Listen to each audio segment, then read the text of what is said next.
오늘 제목은 나쁜 사람을 멀리하라, 그런 제목입니다. 사실 시편 40편 4절 말씀을 묵상하면서 그 제목이 떠올랐습니다.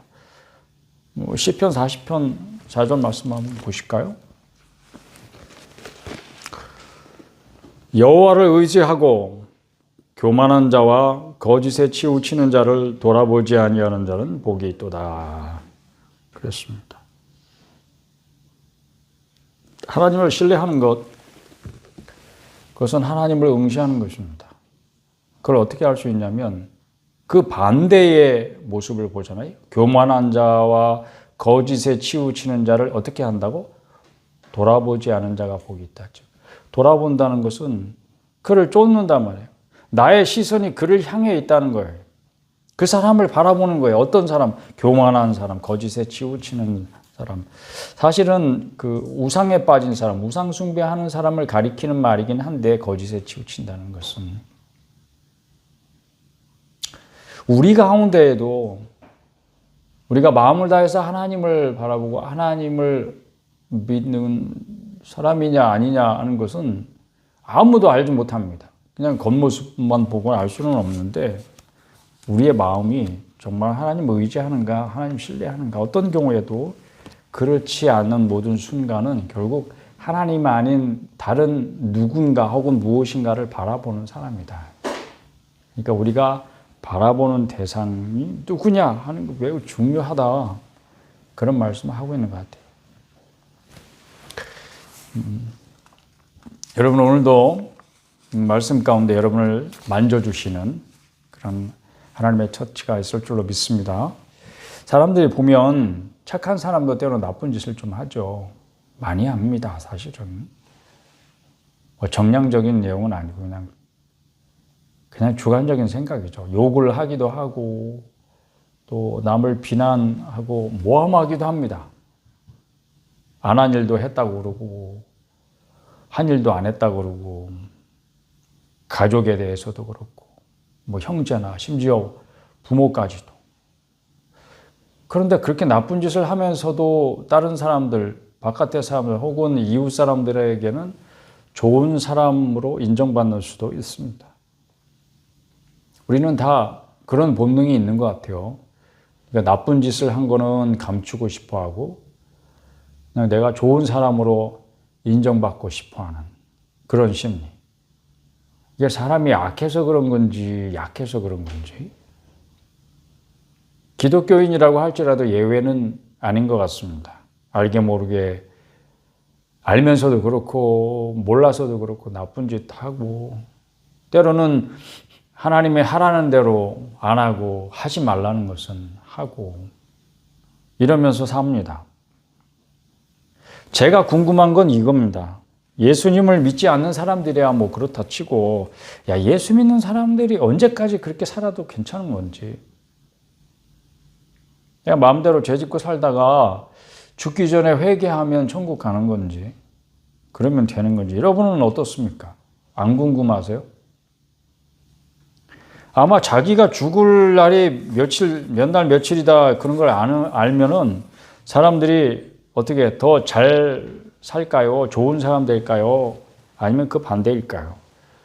저는 그 반대일 거라고 생각해요.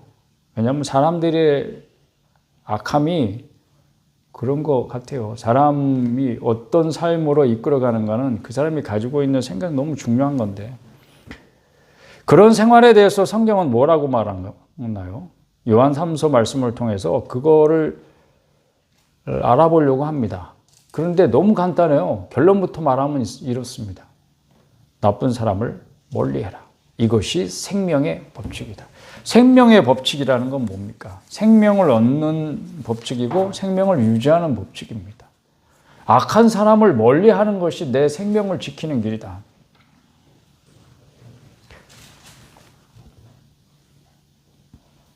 성경 이야기부터 안 하고 그 공자 얘기부터 해가지고 좀 그렇긴 한데, 이 설교 준비하면서 얼른 떠올랐어요. 그 노노에 있는 공자 말씀이. 이게 왜냐하면 예전에 학교 다닐 때 한문 시간에 배운 말씀이에요. 어렸을 때 배운 거니까 기억이 오히려 잘 나죠. 근묵자흑이라는 말이 있습니다. 근주자족이다. 먹을 가까이 하면 어떻게 된다? 꺼모신다. 붉은 것을 가까이 하면 붉게 물든다. 이걸 우리는 어떻게 받아들일까요? 나쁜 사람 가까이 하면 자신도 물들게 된다. 너무 쉬운 이야기죠. 공자가 언제적 분이죠? 기원전에 살던 분이요. 굉장히 오래전에 살던 그런 분들도 아는 진리예요. 서양으로 넘어가 볼까요? 기원전에 살았던 그리스의 철학자 플라톤이라고 하는 사람 그런 말을 했대요. 사람을 만나는 사람들에 따라서 어떤 사람을 만나느냐에 의해서 자신이 형성된다. 사람은 그렇게 형성된다. 이렇게 결론적으로 말해요. 내가 만나는 사람과의 인간관계가 어떠냐. 그게 우리의 성품과 삶을 결정짓는다면 어떤 사람을 가까이 하는 너무 중요하죠. 그런 진리를 우리가 모를까요? 모른다기보다는 그럼 왜 정리가 안 되냐? 많은 사람들이 결국은 환경에 저항하기보다는 그저 순응하면서 살기 때문에 주어진 대로 살게 되는 것 같아요. 그러니까 자기 성품이나 인격이나 사람의 됨됨이도 그냥 흘러가는 대로 만들어지는 거예요. 이게 무슨 무책임한 짓인가? 그렇게 생각이 들 수도 있지만 실제로 많은 사람들이 그렇게 살고 있습니다. 우리나라에서 국민 MC라고 불리는 분 한 분이 있죠. 유재석이라고 하는 분인데 그분의 인터뷰 중에도 굉장히 훌륭한 생각을 가지고 있구나라고 느껴지는 것 중에 하나가 그거예요. 사람들이랑 일할 때 자기는 그 사람의 태도를 본다는 거예요. 그 사람의 실력이나 그 사람이 뭘 잘하는가 이런 것보다도 아무리 능력이 뛰어나도 사람을 힘들게 하는 그런 부류의 사람들은 멀리하고 싶다. 다음부터 가까이 일하고 싶지 않다. 그런 말은 뭐냐면 거리 두기를 말하는 거. 굉장히 지혜로운 거예요, 이게.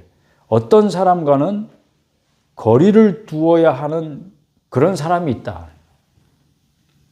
그리고 더 힘든 것은 그것을 실행에 옮기는 게 더 힘든 거죠. 아마도 그 사람이 이렇게 롱런, 길게 많은 사람들의 사랑을 받는 이유도 그 힘든 일을 계속 잘 실행에 옮겼기 때문이 아닌가 그런 생각을 합니다. 그래서 제가 악한 사람을 멀리하는 것이 생명의 법칙이다 이렇게 얘기하는 거예요.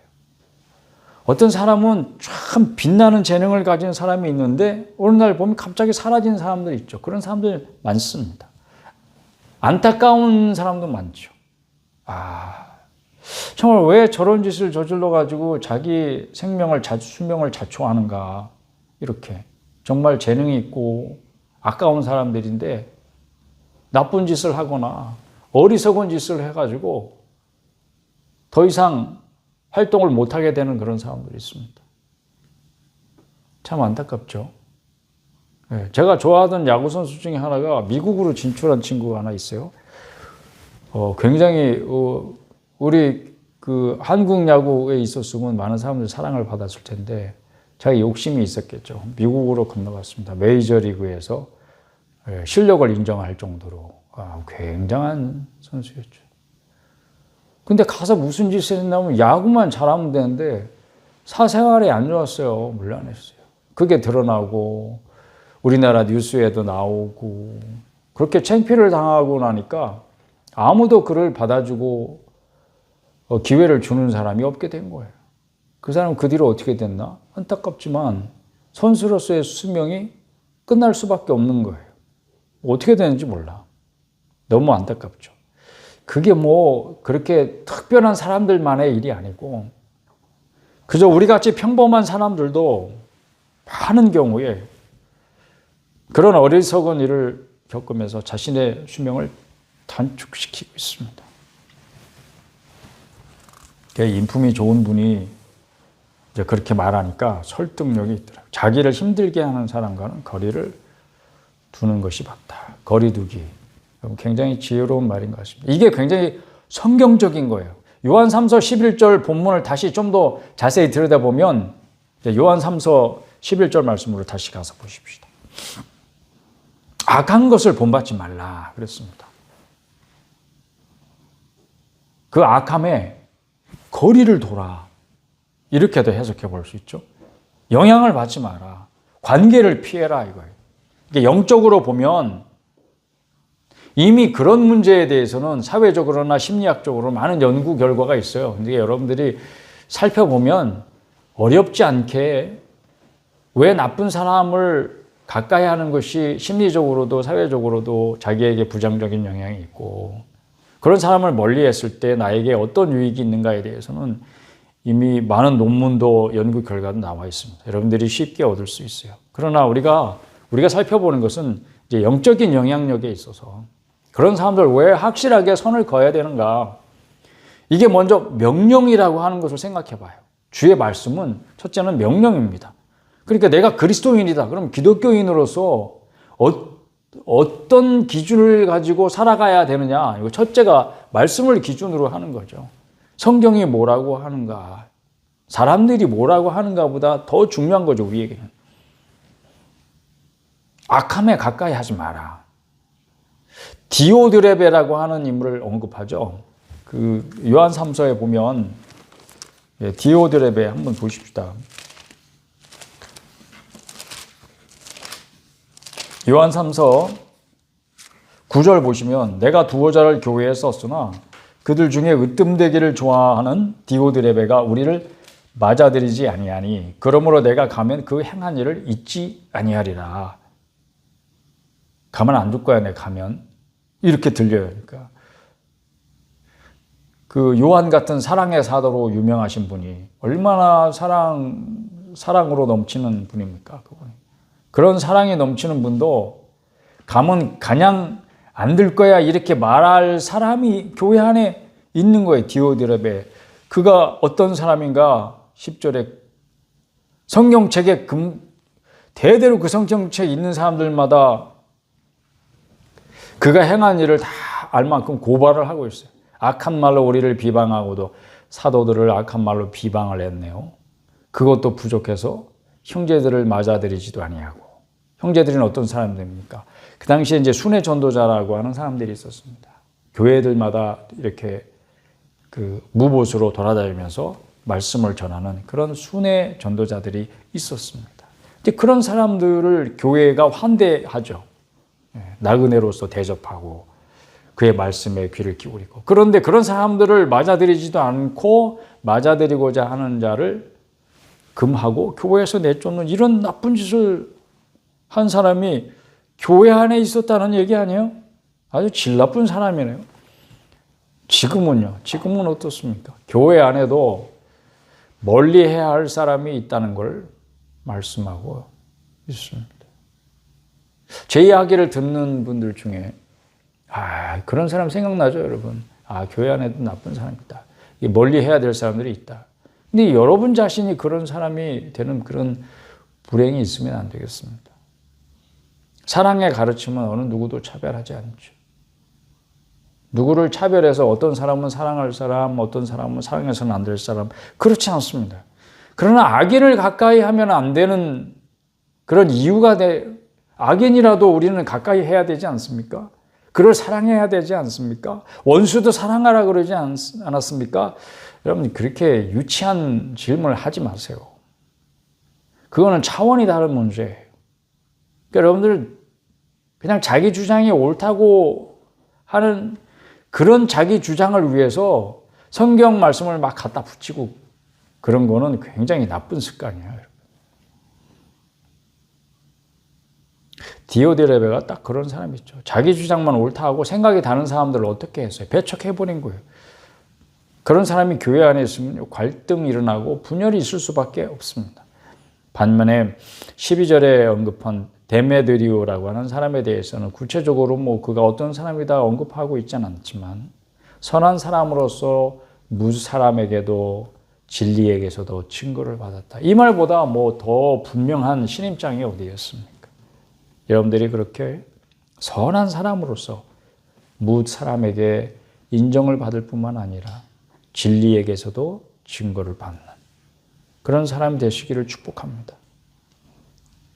물론 악한 사람을 보면서 저도 반면교사를 삼은 적이 있습니다. 반면교사가 뭐죠? 좋은 모범이 아니고 악한 모범이죠. 아, 나는 저 사람처럼 되면 안 되겠다. 이런 가르침을 주는 사람이 있단 말이죠.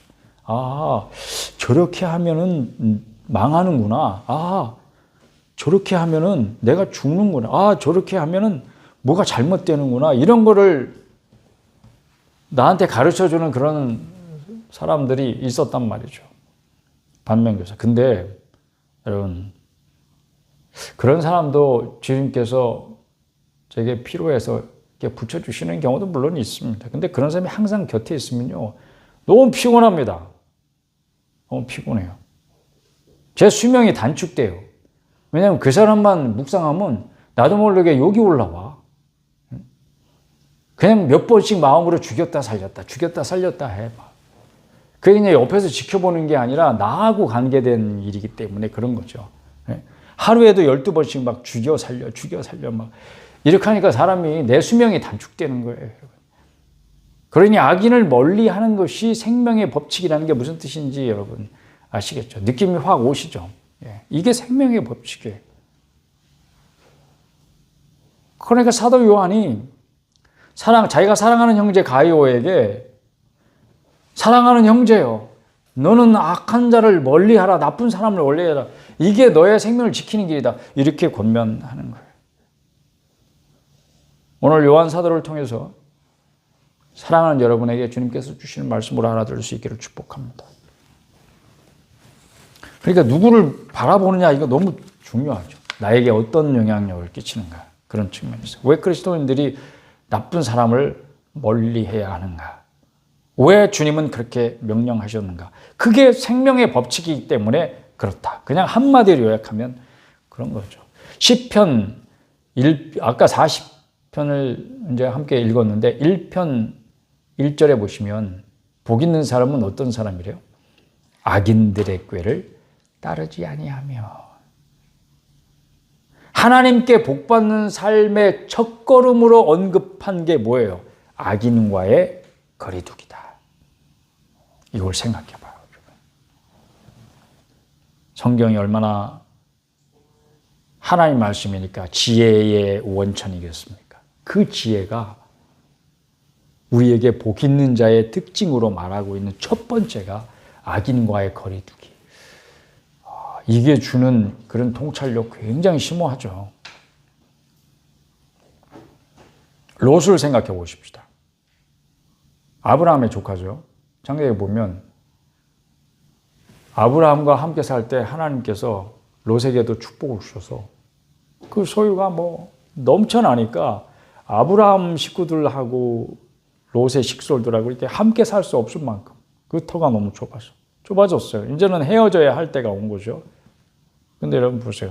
아브라함과 헤어졌다고 하는 것 자체가 불행이 아니라 소돔에 가까이 간 것이 불행의 시작이었던 것입니다. 소돔과 고모라가 그 죄악이 가득 차서 두고 볼 수 없기 때문에 하나님의 불심판받아서 이 땅에서 지상에서 사라진 그런 도시의 대표적인 곳이잖아요. 근데 롯이라고 하는 의인이 결국 소돔에 가까이 가다가 거기에 정착해서 눌러앉아 살았어요. 어떻게 됐어요? 함께 폭망했어요. 폭망. 집안에 풍비박산 났죠. 롯의 처는. 소돔의 생활을 그리워하면서 돌아보다가 소금 기둥이 되어서 우리에게 영원한 교훈을 주고 있어요. 그런 게 반면교사예요. 너희는 그렇게 하지 마라. 너는 그렇게 살지 마라. 잠언 13장 20절 말씀을 보면 지혜로운 자와 동행하면 지혜를 얻고 미련한 자와 사귀면 어떻게 되겠습니까? 해를 받느니라. 굉장히 노골적인 말씀이죠. 성경은 동행의 방향성이 인생을 결정한다. 이렇게 말하고 있는 것입니다. 너의 인생이 지혜를 얻고 그 지혜를 사용해서 너의 삶이 더 풍성한 삶으로 가게 할 것이냐, 아니면 종종 해를 당하면서도 왜 해를 당하지 못하는, 왜 내가 해를 당하는지, 내가 왜 손해를 보는지, 내가 여기서 왜 망해야 되는지, 그런 것도 모르고 살아가는 인생이 될 거냐. 그런 방향은 너와 동행하는 사람들이 어떤 사람들이냐에 달려있다. 지금 당장 선악이 드러나지 않아도 방향성은 알 수 있지 않나? 방향성. 그러니까 방향성이라는 게 뭐예요? 지금은 괜찮은데, 지금은 뭐 조금 나한테 유익이 되긴 하는데, 내가 아무리 생각해봐도 이쪽 길로 내가 계속 가면 결국은 어떻게 되겠나? 여러분 그 정도는 생각할 수 있지 않아요? 지금 당장은 아니더라도. 그러니까 여러분 눈앞에 이익에 여러분의 시선을 너무 집중하지 마세요. 그러니까 우리의 시선을 어디에 두느냐가 우리 인생의 방향성을 결정한다. 오늘 말씀이 우리에게 주는 통찰입니다. 신약은 더 직접적이죠. 고린도전서 15장 33절에 보면 속지 말라 악한 동무들 이야기입니다. 악한 동무들은 선한 행실을 더럽히나니. 우리가 아무리 선하게 살고 실제로 선한 행실을 하면서 살아가는 사람이라고 할지라도 그것을 더럽히는 친구들이 곁에 있으면 결국 오염된다. 악한 동무들. 영적 감염의 위험성을 경고하는 말씀입니다. 디모데후서 3장 5절은 경건한 모양은 있으나 경건의 능력은 부인하는 자들에 대해서 언급합니다. 이게 뭐예요? 외형적으로는 종교인이지만, 외형적으로는 기독교인이지만, 외형적으로는 같은 교회를 다니는 그런 사람들이지만 실상은 경건의 능력을 부인한다. 즉 그 마음으로도 믿지 않을 뿐만 아니라 그 생활에도 경건의 능력이 나타나지 않는, 실상은 그리스도인이 아닌 그런 사람들의 예를 들고 있습니다. 그런 사람들에 대해서 어떻게 하라고 성경은 말합니까? 이 같은 자들에서 내가 돌아서라 그랬습니다. 돌아서라는 명령은 시선을 돌려라 그런 말이에요. 피하라는 뜻입니다. 외형은 신자이지만 실상은 악한 자들로부터 돌아서야 됩니다. 똥이 무서워서 피하냐? 더러워서 피하지. 이런 말이 있어요. 옛날 말이. 그렇습니다. 더러운 것을 피하듯이 그렇게 피해야 한다는 그런 뜻이에요. 더러운 것은 무서워서 피하는 게 아니야. 더러워서 피하는 거죠. 왜 돌아서라 하셨을까? 왜 돌아서라 하셨을까? 어떤 사람은 그런 사람이 있어요. 난 괜찮아. 난 그런 사람 나는 무시하면 돼. 나는 그런 사람 영향 안 받아. 그런 사람인데 얼마든지 내 곁에 있어도 나는 신경 안 쓰면 그 사람 영향 안 받아. 이런 사람에서 그러지 마라 이런 뜻입니다. 우리가 영적인 순수성은 생각보다 쉽게 오염이 돼요. 그리고요, 그런 사람 어디 가나 있어요. 여러분이 없앨 수가 없어요. 여러분 저런 사람 좀 없애주세요. 그렇게 기도해도 하나님 특별히 그런 사람 없애시는 것 같지 않아요. 알곡과 가라지 비유에 대해서 설교한 적이 있지만 가라지는 원수가 뿌려놔요. 그렇지만 주님은 그걸 거두실 생각이 없는 것 같아요. 언제까지 가요? 다 자랄 때까지 가요. 근데 이유는 한 가지 뿐이에요. 그런 사람들을 제거한다고 들었다 놨다 하면 오히려 알곡들이 해를 입는데요. 영적인 순수성이라는 건 쉽게 오염될 수밖에 없는 특징을 가진 게, 예를 들면 그런 것 같아요. 제가 이제 물컵을 강대상에 있잖아요. 이게 투명한 유리컵입니다. 여기에 물이 가득 있어요. 여기다가 잉크 한 방울 떨어뜨리면 어떻게 될 것 같아요? 제가 이제 만년필을 사용하기 때문에 그 펜촉을 가끔씩 물에 씻습니다. 맑은 물을 한 컵 가득히 담아 놓고요. 펜촉을 빼서 그 안에서 탁 떨어뜨리면 바로 금방 잉크가 녹아 나오면서 그 물을 다 흐려 놓습니다. 놀랍죠? 아무것도 안 묻어 있는 깨끗한 것 같아도 조금의 잉크가 그냥 묻어 있을 뿐인데 그게 물을 금방 흐려 놓더라고요. 우리의 영적인 순수성도 바로 그런 거예요. 그래서 돌아서라고 말씀하시는 겁니다. 악인의 오염으로부터 자신을 지키는 가장 좋은 방법, 네가 돌아서라 하는 거예요. 그 사람을 돌아서게 하려고 애쓰지 말고 네가 돌아서라. 그게 지혜예요, 여러분. 오늘 말씀은 길게 얘기할 것이 없네요.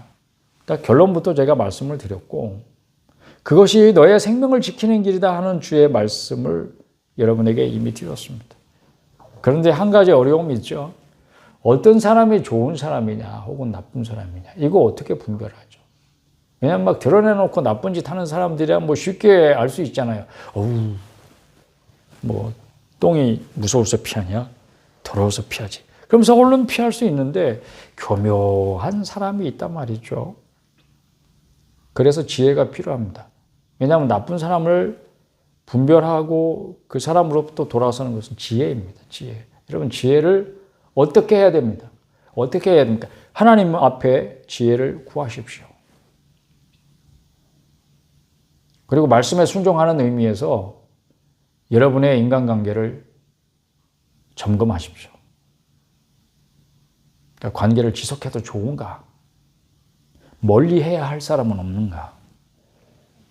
그것을 분간할 수 있는 하나의 기준을 제가 말씀드리면 이런 질문을 스스로에게 해보는 거예요. 어떤 사람과의 관계를 내가 지속해도 좋은가? 이런 기준을 가지고 판단해 보십시오. 그 사람이 나를 하나님께 더 가까이 이끄는 사람인가? 멀어지게 하는 사람인가? 물론 반면교사도 하나님께 저를 더 가까이 이끄는 역할을 하긴 했었습니다. 왜냐하면 그 사람 때문에 더 기도하게 되고 더 주님 앞에 머무는 시간이 길었던 것은 사실입니다. 그러나 그렇다고 해서 그 시간을 통해서 멀리 해야 되는 사람을 가까이 했을 때 내가 받게 되는 해를 면하지는 못했다 하는 사실. 내 신앙과 인격을 무너뜨리는 사람이 있는가 스스로에게 물어보십시오. 오늘 이후로 여러분 곁에 또 여러분 주변에 여러분의 삶을 더 풍성하게 하는 사람, 나를 더 하나님께 더욱 가까이 가게 만드는 사람, 그런 사람들로 넘쳐나기를, 꼭 그런 좋은 사람들과의 사귐이 있기를 주님의 이름으로 축복합니다.